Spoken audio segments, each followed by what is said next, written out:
Lack of safety in standards and misappropriation of public funds have been cited as the main challenges that could have led to the Likoni tragedy in Mombasa. The Senate committee claims that, according to a report tabled before the members, the Kenya Ferry Services had used over 150 million shillings to service the ferries, calling out on the DCI and the EACC to investigate how the monies were used. The Senate Committee on Transport is in Mombasa on a probe of the mission, and Kevin Mutai has been covering this for us and now joins us with a live report. And Kevin, there are so many questions about how that 150 million shillings was used, but what else can you tell us about what they found out? Well, Ken, the meeting, or rather the sitting that was just concluded a few minutes ago, and the senators have just gone out to inspect the ferries, was indeed very heated, and the senators took issue with how the management of the Kenya Ferry Services had been, what it has been doing concerning, or rather with regards to faulty ferries. And the managing director, Bakari Goa, had a very hard time explaining because according to the report that KFS tabled before the Senate committee led by Kimani Wamatangi, claiming that over 150 million shillings had been used to service some of the ferry, yet the MD had a very hard time explaining as to why MV Harambe, the ramps were not working, and that is the reason what led to the accident that occurred on the 29th of September after the vehicle carrying Amanda and her mother Mariam plunged into the Indian Ocean. The senators also took issue with the management because according to the senators, there's also another report from the board of directors at the Kenya Ferry Services that had actually recommended for the shake-up of the Kenya Ferry top management, and it had suggested that the MD be put to task. And of course also the Senate has also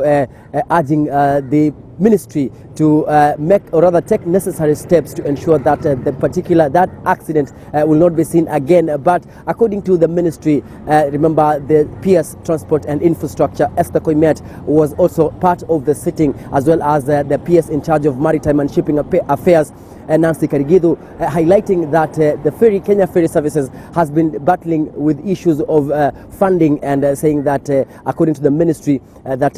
more than $1 billion shillings is required to be able to put these ferries into good working conditions. But of course the senators took head-to-head with the PSS, saying that according to the MD, a report that the MD said that already some of the ferries had been serviced, and again there are also damning reports that were tabled by Senator Mutula Kilonzo, saying that some of the ferries had actually been identified to have worked for over 30,000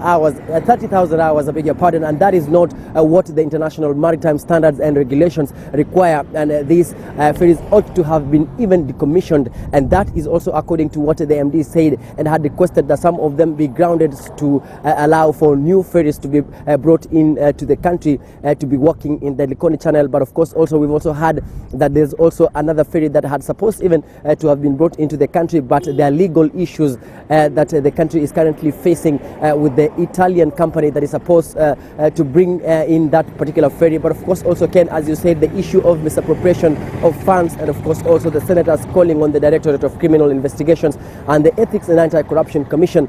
to come in and investigate claims of misappropriation of funds, and how the Kenya Ferry Services selected a private company to conduct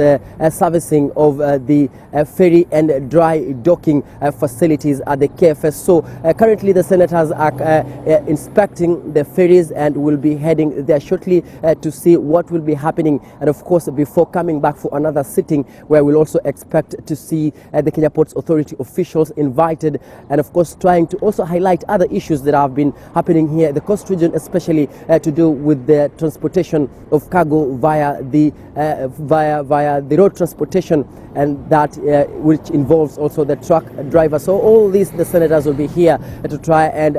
outline various key concerns that will be emanating from their sitting today, but they will give the directive and their take on what has been happening since 9:30 in the morning when they began the sitting that involved the top management of the Kenya Ferry Services and the Ministry of Transport, and that the State Department of Shipping and Maritime. So a lot has been happening here, Ken, and we'll be indeed